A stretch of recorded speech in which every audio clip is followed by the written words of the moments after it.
Bonjour et bienvenue sur la chaîne du chasseur d'étoiles de midi, chaîne de réflexion et d'humour sur les 12 coups de midi. Alors moi là je me pose une question, c'est pourquoi Jean-Luc Reichmann n'a pas envoyé de message quand Grishka Bogdanov est décédé. En général, à chaque fois qu'une personnalité décède, eh bien donc Jean-Luc Reichmann, bon bien sûr si il les connaît, hein, eh bien Jean-Luc Reichmann envoie un message. Et là pas du tout, donc je sais pas pourquoi. Alors est-ce que c'est à cause du fait qu'il soit décédé du Covid et puis qu'il n'ait pas voulu qu'il y ait de messages polémiques sous son message? Franchement, j'ai trouvé ça super bizarre parce que franchement, si vous regardez bien, à chaque fois qu'il y a une personnalité qui décède, à chaque fois il y a toujours un petit mot.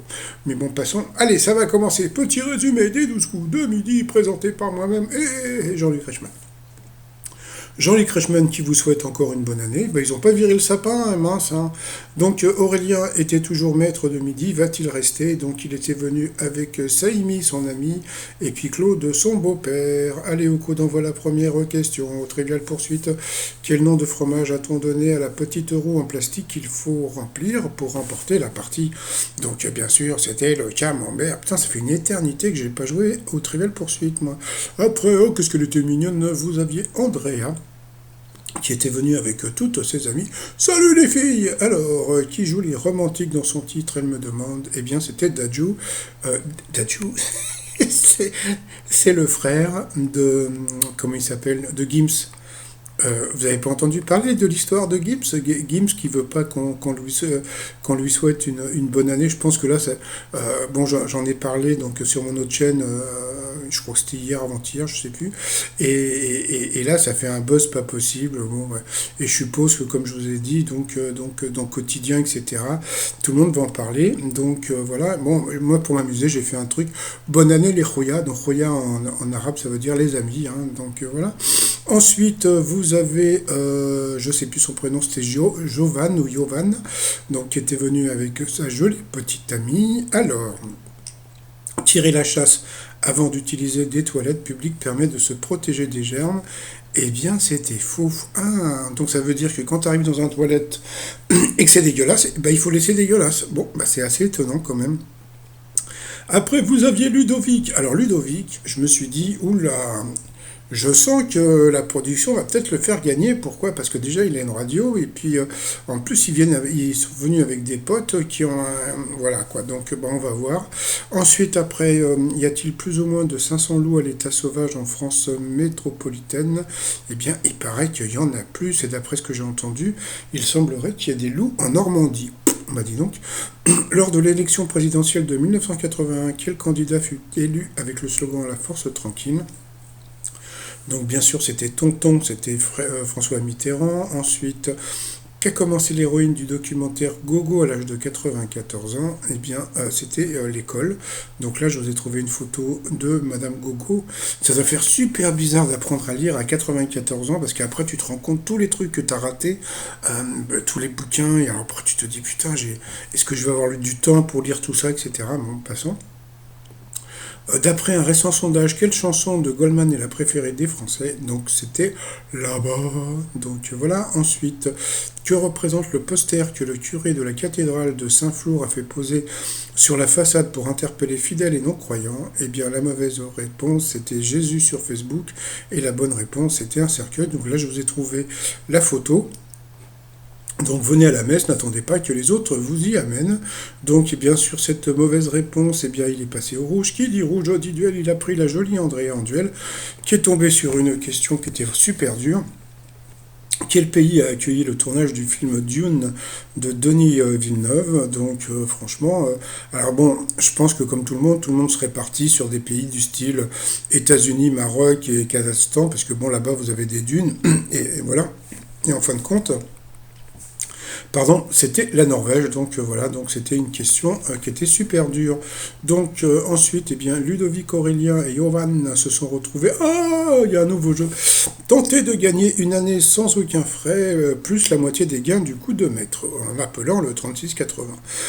Donc j'ai une petite pensée pour... J'ai un copain qui paye pas d'impôts et qui paye très très peu cher de loyer. Donc je sais pas s'il va téléphoner parce que sans aucun frais, donc ça va leur coûter quoi s'il paye 100 euros de loyer par mois, ça va être un coût à 500 balles, quoi. Donc surtout qu'il paye pas d'impôts, comme je vous ai dit, donc c'est assez étonnant.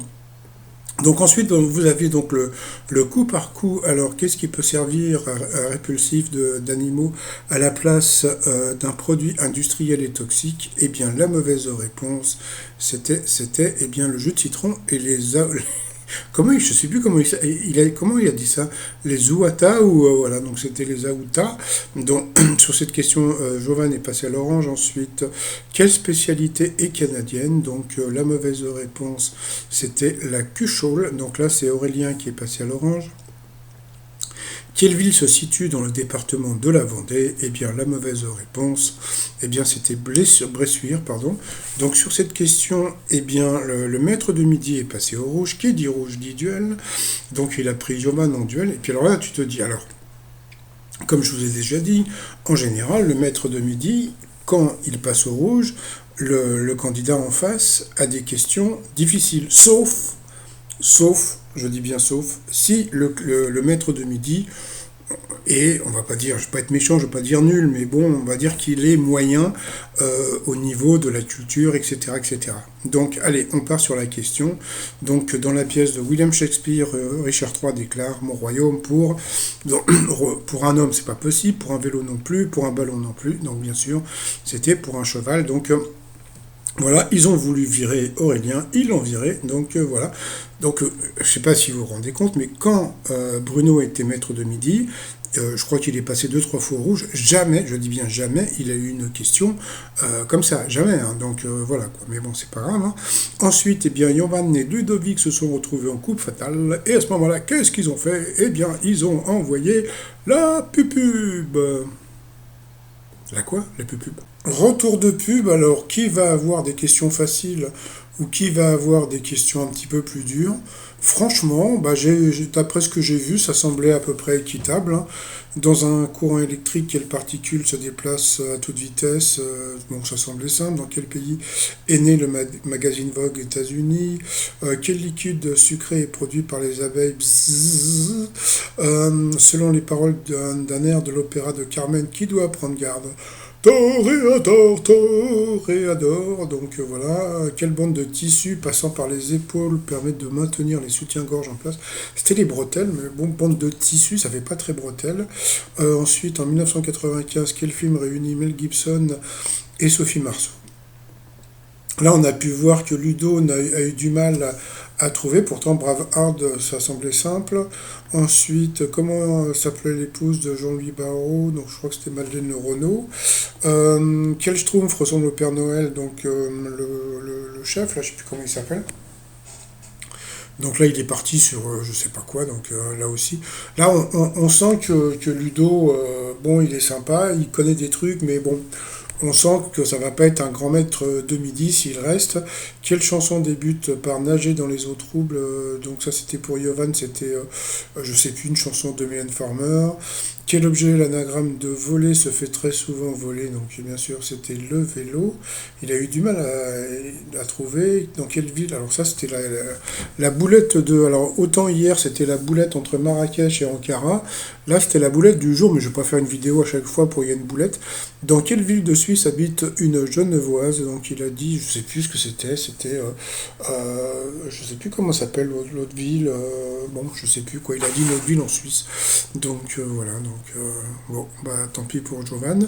Et puis bah voilà, nous avons pardon, un nouveau maître de midi qui est Ludo, dont ça j'en étais sûr, hein. Franchement quand je l'ai vu débarquer, je me suis dit, comme Aurélien, bon bah il est cool, mais bon on sent que voilà, donc bon je pense qu'il va pas rester très longtemps, mais bon voilà, avec ses amis ils vont mettre un peu le dawa, ça va être sympatoche et tout, donc voilà, puis il va gagner un peu de sous-sous, donc bon bah on verra bien. Par rapport au coup de maître, première question sur l'expression, lorsqu'une personne risque de vivre un événement fâcheux, on dit que ça lui prend au cou. Au nez, ah, parce que j'allais dire une bêtise. Comment s'appelle le meilleur ami de Scooby-Doo? Donc bien sûr, c'était Sammy. Après, quel type de papier est utilisé en bricolage afin de polir la surface de divers matériaux? Donc bien sûr, c'était le papier de verre. Il avait dit le papier ponce, mais il paraît que ça existe aussi. Pardon, quel humoriste sudiste incarne un gendarme dans Bienvenue chez les Ch'tis? Donc Patrick Bosso, c'était bon. Et après, donc là, c'était bon, il a 41 ans, et puis alors bon, dans le jargon de la justice, le JAP et le juge, alors donc vous aviez des affaires parentales, d'audition des plaintes et d'application des peines, donc il a dit des affaires parentales, il pensait que c'était bon, par contre application des peines, ça lui disait rien, et bien c'était bien l'application des peines, et donc il y avait une série, mais bon il y a très longtemps, il devait, oh quand même peut-être, il avait peut-être, il était peut-être majeur. Et bien il y avait donc le JAP avec Carlos, voilà, donc c'était il y a très longtemps sur TF1. Par rapport à l'étoile mystérieuse, alors l'étoile mystérieuse, donc on voit mieux la statue africaine. Là-haut, je ne sais pas pourquoi ils veulent pas virer les deux cases en haut. Alors je me dis qu'ils ont eu tellement peur la dernière fois parce que comme il y avait le permis de conduire, euh, c'est à cause du permis de conduire que Jérôme avait trouvé donc je ne sais plus qui l'acteur de Montpasson. Eh bien ils se disent que si on vire ces deux cas, ça se trouve il va trouver rapidement. Donc je sais pas pourquoi ils veulent pas virer pourtant. Donc voilà. Donc ça reste bon pour moi. Je sais pas. On va partir sur Jean Ferrat et puis moi j'aime bien Marianne James. Voilà parce que ça semble complètement tordu et donc pourquoi pas. Sinon t-shirt du jour, le truc qui m'a beaucoup fait rire. Le premier t-shirt que j'ai vendu de l'année, eh bien, c'est le t-shirt de Papa Outé, c'est Xavier Dupont de Ligonnès. J'ai trouvé ça super étonnant pour que ça soit le premier t-shirt que je vende cette année. Et puis, comme c'était ce mois-ci, c'est le mois sans alcool, donc bah, le t-shirt des fans des années 80. Voilà, tout ça sur le site remignon.com. Et puis, bon, bah, il est sympatoche, voilà, donc il a un accent, il est du Vaucluse, donc voilà, donc ça va mettre un peu d'ambiance en début d'année. Bon, bah sinon, moi, je vous souhaite une très très bonne journée et je vous dis à demain. Portez-vous bien et surtout portez-vous. Allez, bye bye.